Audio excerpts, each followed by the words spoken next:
Viewers welcome back in our programme. ਜੀ doctor ਸਾਹਿਬ, ਹੁਣ ਸਾਡੇ ਦਰਸ਼ਕਾਂ ਨੂੰ ਦੱਸੋ ਅੱਜ ਦੇ ਦਿਨ ਦੀ ਇਤਿਹਾਸਕ ਅਹਿਮੀਅਤ। ਅੱਜ ਦੇ ਸਿੱਖ ਇਤਿਹਾਸ ਦੇ ਹਵਾਲੇ ਨਾਲ 1768 ਦੇ ਵਿੱਚ ਅੱਜ ਦੇ ਦਿਨ ਸਿੱਖਾਂ ਨੇ ਸਰਹੰਦ 'ਤੇ ਕਬਜ਼ਾ ਕੀਤਾ ਜੀ। 1968 ਦੇ ਵਿੱਚ ਬਾਬਾ ਜੋਗਿੰਦਰ ਸਿੰਘ ਸੰਤ ਪਿੰਡਰਾਂਵਾਲੇ ਦੇ ਪਿਤਾ, ਜਿਹੜੇ ਕਿ ਉਸ ਵੇਲੇ ਯੂਨੀਫਾਈਡ ਅਕਾਲੀ ਦਲ ਦੇ ਪ੍ਰਧਾਨ ਸੀ, ਉਹਨਾਂ ਨੇ ਕਾਲ ਦਿੱਤਾ ਪੰਜਾਬ ਦੇ ਵਿੱਚ ਪੁਲਿਸ ਬਹੁਤ ਜ਼ਿਆਦਤੀਆਂ ਕਰ ਰਹੀ ਸੀ ਚੰਡੀਗੜ੍ਹ ਅਸੈਂਬਲੀ ਦੇ ਘਿਰਾਓ ਦੀ। ਜੀ। ਉਸ ਕਾਲ 'ਤੇ ਹਜ਼ਾਰਾਂ ਸਿੱਖ ਪਹੁੰਚੇ, ਪਰ ਚੰਡੀਗੜ੍ਹ ਪੁਲਿਸ ਨੇ ਉਹਨਾਂ 'ਤੇ ਗੋਲੀ ਚਲਾਈ। 9 ਸਿੱਖ ਜਿਹੜੇ ਨੇ ਉਹ ਮਾਰੇ ਗਏ ਔਰ 60 ਦੇ ਕਰੀਬ ਜ਼ਖਮੀ ਹੋਏ। ਜੀ। ਵਰਲਡ ਹਿਸਟਰੀ ਦੇ ਹਵਾਲੇ ਨਾਲ 1788 ਦੇ ਵਿੱਚ ਨਿਊ ਔਰਲੀਅਨਸ, ਜਿਹੜੀ ਲੁਈਜ਼ੀਆਨਾ ਦਾ ਮੇਨ ਥਾਂ ਹੈ, ਜਿੱਥੇ ਪਿੱਛੇ ਕੈਟਰੀਨਾ ਵੀ ਆਇਆ, 1788 ਦੇ ਵਿੱਚ ਅੱਗ ਲੱਗੀ ਔਰ ਸਾਰਾ ਨਿਊ ਔਰਲੀਅਨਸ ਤਬਾਹ ਹੋ ਗਿਆ। 1000 ਦੇ ਕਰੀਬ ਬਿਲਡਿੰਗਾਂ ਸੜੀਆਂ। ਜੀ। 1804 ਦੇ ਵਿੱਚ ਨੈਪੋਲੀਅਨ ਦਾ ਜਿਹੜਾ ਫ੍ਰੈਂਚ ਸਿਵਲ ਕੋਡ ਸੀ ਉਹ ਫਰਾਂਸ ਨੇ ਅਡਾਪਟ ਕੀਤਾ। 1857 ਦੇ ਵਿੱਚ ਟੋਕੀਓ ਦੇ ਵਿੱਚ ਬੜਾ ਜ਼ੋਰਦਾਰ ਭੂਚਾਲ ਆਇਆ, ਲਗਭਗ 1 ਲੱਖ ਲੋਕ ਮਾਰੇ ਗਏ। 1907 ਦੇ ਵਿੱਚ US ਨੇ, ਅਮਰੀਕਾ ਨੇ, ਯਾਨੀ ਕਿ ਹੋਂਡੂਰਸ ਸਾਊਥ ਅਮਰੀਕਾ 'ਚ, ਉਹਦੇ 'ਤੇ ਅਟੈਕ ਕਰਕੇ ਉੱਤੇ ਕਬਜ਼ਾ ਕੀਤਾ। ਜੀ। 1935 ਦੇ ਵਿੱਚ ਪਰਸ਼ੀਆ, ਜਿਹਨੂੰ ਅੱਜ ਕੱਲ੍ਹ ਈਰਾਨ ਕਹਿੰਦੇ ਨੇ, ਈਰਾਨ ਦਾ ਪਹਿਲਾ ਨਾਂ ਪਰਸ਼ੀਆ ਸੀ, ਪਰ 1935 'ਚ ਪਰਸ਼ੀਆ ਦਾ ਨਾਂ ਜਿਹੜਾ ਉਹ ਈਰਾਨ ਰੱਖਿਆ ਗਿਆ। 1975 ਦੇ ਵਿੱਚ ਇਥੋਪੀਆ ਨੇ 3000 ਸਾਲ ਪੁਰਾਣੀ ਉਹਨਾਂ ਦੀ ਜਿਹੜੀ ਡਾਇਨੈਸਟੀ ਸੀ, ਬਾਦਸ਼ਾਹ ਦਾ ਪੁੱਤਰ ਬਾਦਸ਼ਾਹ, 3000 ਸਾਲ ਬਾਅਦ ਉਹਨਾਂ ਨੇ ਉਸ ਡਾਇਨੈਸਟੀ ਦਾ ਐਂਡ ਕੀਤਾ। ਜੀ। 1980 ਦੇ ਵਿੱਚ ਅਮਰੀਕਾ ਨੇ ਮਾਸਕੋ ਦੇ ਵਿੱਚ ਜਿਹੜੀਆਂ ਓਲੰਪਿਕਸ ਹੋਈਆਂ ਉਹਦਾ ਬਾਈਕਾਟ ਕੀਤਾ, ਕਿਉਂਕਿ ਉਸ ਤੋਂ 1 ਸਾਲ ਪਹਿਲਾਂ 1979 ਦੇ ਵਿੱਚ ਸੋਵੀਅਤ ਯੂਨੀਅਨ ਨੇ ਅਫਗਾਨਿਸਤਾਨ ਦੇ ਉੱਤੇ ਹਮਲਾ ਕਰਕੇ ਉਹਦੇ ਉੱਤੇ ਆਪਣਾ ਕੰਟਰੋਲ ਕੀਤਾ ਸੀ। ਜੀ। 2011 ਦੇ ਵਿੱਚ ਪਹਿਲਾ ਫੁੱਲ ਫੇਸ ਟ੍ਰਾਂਸਪਲਾਂਟ, ਹੁਣ 80 ਸਾਲ ਦੀਆਂ ਮਾਈਆਂ ਜਿਹੜੀਆਂ ਨੇ ਉਹ 20 ਸਾਲ ਦੀਆਂ ਬਣੀਆਂ ਹੁੰਦੀਆਂ ਸਾਰੇ ਮੂੰਹ ਦੀ ਸਰਜਰੀ ਕਰਾ ਕੇ, ਪਰ ਪਹਿਲਾ ਜਿਹੜਾ ਫੁੱਲ ਫੇਸ ਟ੍ਰਾਂਸਪਲਾਂਟ ਹੋਇਆ ਸਰਜਨਸ ਨੇ ਕੀਤਾ, ਉਹ brighten and women's hospital Boston ਦੇ ਵਿੱਚ ਹੋਇਆ। ਜੀ। ਸੋ ਹੁਣ ਨੱਕ ਛੋਟਾ ਹੈ, ਵੱਡਾ ਕਰਾ ਲਓ, ਵੱਡਾ ਛੋਟਾ ਕਰਾ ਲਓ, ਸਪੇਅਰ ਪਾਰਟ ਜੀ ਮਿਲਦੇ ਨੇ। ਜੀ। ਜੀ ਡਾਕਟਰ ਸਾਹਿਬ, ਤੁਹਾਡਾ ਬਹੁਤ ਬਹੁਤ ਸ਼ੁਕਰੀਆ।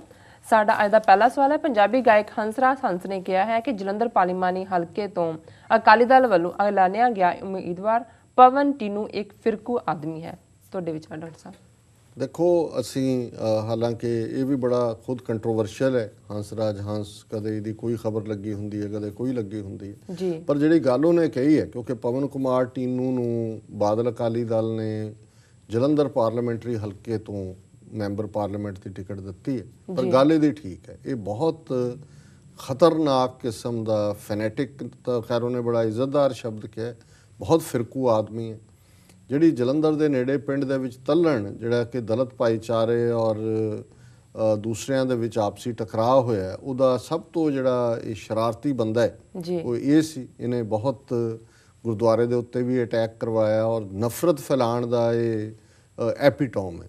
ਔਰ ਇਹ ਗੱਲ ਈਵਨ ਜਦੋਂ ਹੁਣ ਅੱਜ ਕੱਲ੍ਹ ਇਹ ਸਿਟਿੰਗ MLA ਆਦਮਪੁਰ ਤੋਂ, ਔਰ ਆਦਮਪੁਰ ਦੇ ਬੜੇ ਇੱਕ ਮੋਹਤਬਰ ਬੰਦੇ ਯੂਬਾ ਸਿਟੀ 'ਚ ਰਹਿੰਦੇ ਨੇ, ਉਹਨਾਂ ਨੇ ਇਨ ਪਰਸਨ ਦੱਸਿਆ ਕਿ ਜੀ ਉਹਨਾਂ ਨੂੰ ਜਿਹੜਾ ਅੰਦਰੂਨੀ ਸਰੋਤਾਂ ਤੋਂ ਪਤਾ ਲੱਗਿਆ ਵੀ ਕਿਵੇਂ ਇਹਨੇ ਜਿਹੜਾ ਦਲਿਤ ਭਾਈਚਾਰੇ ਵਾਲਿਆਂ ਦੀ ਇੱਕ ਮੀਟਿੰਗ ਆਦਮਪੁਰ 'ਚ ਸੱਦ ਕੇ ਸਿੱਖਾਂ ਪ੍ਰਤੀ, ਦੂਸਰਿਆਂ ਪ੍ਰਤੀ ਬੜੇ ਨਫ਼ਰਤ ਭਰੇ ਸ਼ਬਦ ਕਹੇ।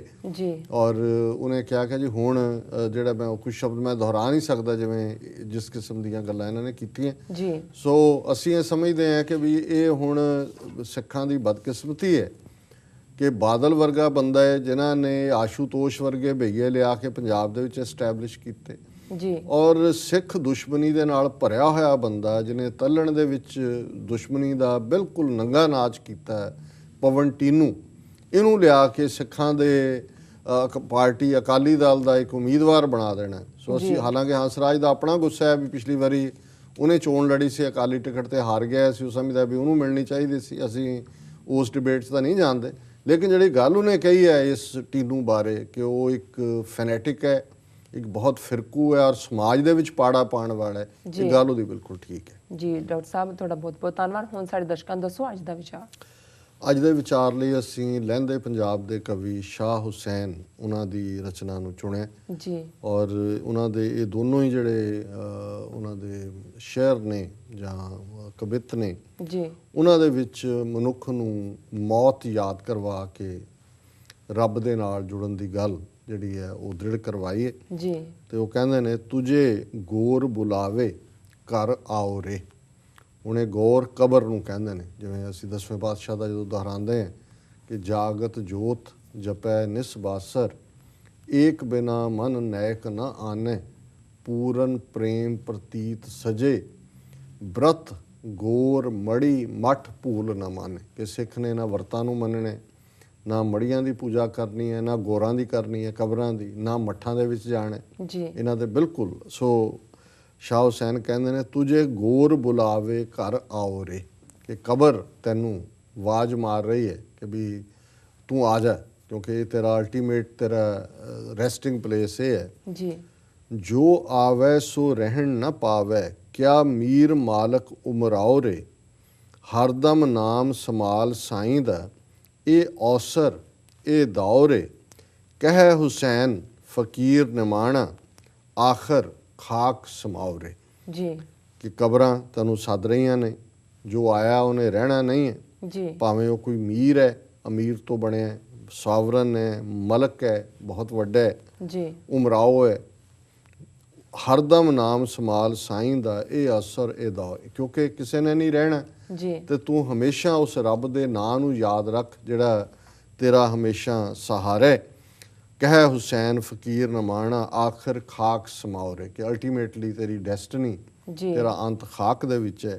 ਤੇ ਫਿਰ ਉਹ ਕਹਿੰਦੇ ਨੇ ਇੱਥੇ ਰਹਿਣਾ ਨਹੀਂ, ਕੋਈ ਬਾਤ ਚੱਲਣ ਦੀ ਕਰਵੋ, ਵੱਡੇ ਉੱਚੇ ਮਹਿਲ ਉਸਾਰਿਓ, ਗੌਰ ਨਿਮਾਣੀ ਘਰ ਵੋ, ਜਿਸ ਦੇਹੀ ਦਾ ਤੂੰ ਮਾਣ ਕਰੇਨੇ, ਜਿਉਂ ਪਰਛਾਵੇਂ ਢਰਵੋ, ਛੋੜ ਤ੍ਰਿਖਾਈ ਪਕੜ ਹਲੀਮੀ, ਭੈ ਸਾਹਿਬ ਥੀ ਡਰਵੋ, ਕਹਿ ਹੁਸੈਨ ਹਯਾਤੀ ਲੋੜੈ, ਤਾਂ ਮਰਨ ਥੀ ਅੱਗੇ ਮਰਵੋ। ਜੀ ਕਿ ਵੀ ਇੱਥੇ ਰਹਿਣਾ ਨਹੀਂ ਹੈ, ਅਲਟੀਮੇਟਲੀ ਜੇ ਜਾਣਾ ਹੈ ਤਾਂ ਤੂੰ ਵੀ ਆਪਣੇ ਮਨ 'ਚ ਚੱਲਣ ਦੀ ਬਾਤ ਕਰ। ਜੀ ਵੱਡੇ ਵੱਡੇ ਤੂੰ ਮਹਿਲ ਬਣਾਏ ਨੇ, ਪਰ ਅਲਟੀਮੇਟਲੀ ਤੇਰੀ ਥਾਂ ਇੱਕ ਗੌਰ ਨਿਮਾਣੀ ਦੇ ਵਿੱਚ, ਇੱਕ ਨਿਮਾਣੀ ਜਿਹੀ ਕਬਰ ਜੀ 6 ਫੁੱਟ ਦੀ, ਉਹਦੇ 'ਚ ਤੂੰ ਜਾ ਕੇ ਸਮਾਣੇ।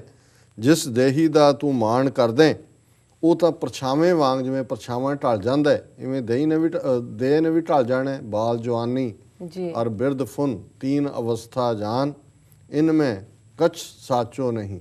ਰਹਿਣਾ ਕੀ ਹੈ, ਤੰਦਾ ਨਹੀਂ ਜਾਣੇ। ਜੀ ਜੀ ਜੋ ਛੋੜ ਤ੍ਰਿਖਾਈ ਪਕੜ ਹਲੀਮੀ, ਤ੍ਰਿਖਾ ਕਹਿੰਦੇ ਨੇ ਭੁੱਖ, ਜੀ ਕਿ ਉਹਨੂੰ ਛੱਡ, ਹਲੀਮੀ ਨੂੰ ਫੜ, ਭੈ ਸਾਹਿਬ ਥੀ ਡਰਵੋ, ਉਸ ਰੱਬ ਦਾ ਖੌਫ ਆਪਣੇ ਮਨ ਦੇ ਵਿੱਚ ਰੱਖ। ਜੀ ਕਹਿ ਹੁਸੈਨ ਹਯਾਤੀ ਲੋੜੈ, ਕਿ ਵੀ ਜੇ ਤੂੰ ਜੀਵਨ ਲੱਭਦਾ ਤਾਂ ਮਰਨ ਥੀ ਅੱਗੇ ਮਰਵੋ। ਹੁਣ ਮਰਨ ਥੀ ਅੱਗੇ ਮਰਨਾ ਇਹ ਬੜਾ ਡੂੰਘਾ ਸਪਿਰਿਚੁਅਲ ਇਸ ਦਾ ਰਹੱਸ ਹੈ। ਜੀ ਜਿਵੇਂ ਗੁਰੂ ਅੰਗਦ ਸਾਹਿਬ ਫਰਮਾਉਂਦੇ ਨੇ, ਜਦੋਂ ਉਹਨਾਂ ਨੇ ਇਸ ਸ਼ਬਦ ਨੂੰ ਕਿਹਾ ਕਿ ਜਿਸ ਦੇ ਨਾਲ ਜਿਸ ਪਿਆਰੇ ਸਿਉ ਨੇਹੋ, ਤਿਸ ਆਗੇ ਮਰ ਚੱਲੀਏ, ਤਿਗ ਜੀਵਨ ਸੰਸਾਰ, ਤਾਂ ਕਹਿ ਪਾਛੈ ਜੀਵਨ। ਜੀ ਹੁਣ ਇਹ ਤਾਂ ਮਰਨ ਥੀ ਅੱਗੇ ਮਰਵੋ, ਆਪਣੇ ਵਿੱਚੋਂ ਹਉਮੈ ਨੂੰ ਮਾਰ ਲੈਣਾ, ਆਪਣੇ ਆਪੇ ਨੂੰ ਮਾਰ ਲੈਣਾ, ਜੀ ਤੇ ਫਿਰ ਇੱਕ ਮੌਤ ਕੁਦਰਤੀ ਹੈ। ਪਰ ਜਦੋਂ ਤੁਹਾਡੀ ਹਉਮੈ ਮਰ ਜਾਂਦੀ ਹੈ, ਹੰਕਾਰ ਮਰ ਜਾਂਦਾ ਹੈ, ਤੇ ਉਹ ਤੁਹਾਨੂੰ ਹਯਾਤੀ ਦਿੰਦਾ ਹੈ, ਜ਼ਿੰਦਗੀ ਦਿੰਦਾ ਹੈ। ਫਿਰ ਉਹੀ ਅਸਲ ਜ਼ਿੰਦਗੀ ਹੁੰਦੀ ਹੈ।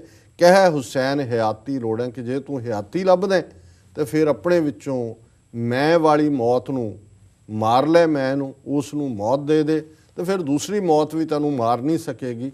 ਇਹ ਤੇਰੀ ਹਯਾਤੀ ਹੋਏਗੀ, ਤੇਰੀ ਜ਼ਿੰਦਗੀ ਹੋਏਗੀ। ਡਾਕਟਰ ਸਾਹਿਬ ਤੁਹਾਡਾ ਬਹੁਤ ਬਹੁਤ ਸ਼ੁਕਰੀਆ, ਤੁਸੀਂ ਅੱਜ ਦਾ ਵਿਚਾਰ ਸਾਡੇ ਦਰਸ਼ਕਾਂ ਨਾਲ ਸਾਂਝਾ ਕੀਤਾ ਹੈ। ਵਿਊਅਰਸ, ਇਸ ਦੇ ਨਾਲ ਸਾਡੇ ਪ੍ਰੋਗਰਾਮ ਦਾ ਸਮਾਂ ਇੱਥੇ ਸਮਾਪਤ ਹੁੰਦਾ। ਤੁਸੀਂ ਆਪਣੇ ਰਾਏ ਤੇ ਸੁਝਾਅ ਸਾਨੂੰ ਭੇਜਣਾ ਨਾ ਭੁੱਲਣਾ ਸਾਡੇ ਇਸ ਪਤੇ ਤੇ sos@tv84.tv ਤੇ। ਅਸੀਂ ਆਪਣਾ ਪ੍ਰੋਗਰਾਮ ਲੈ ਕੇ ਫਿਰ ਤੁਹਾਡੇ ਰੂਬਰੂ ਹੋਵਾਂਗੇ। ਤਦ ਤੱਕ ਲਈ ਮੈਨੂੰ ਤੇ ਆਪਣੇ ਡਾਕਟਰ ਸਾਹਿਬ ਨੂੰ ਆਗਿਆ ਦਿਓ। ਵਾਹਿਗੁਰੂ ਜੀ ਕਾ ਖਾਲਸਾ, ਵਾਹਿਗੁਰੂ ਜੀ ਕੀ ਫਤਿਹ।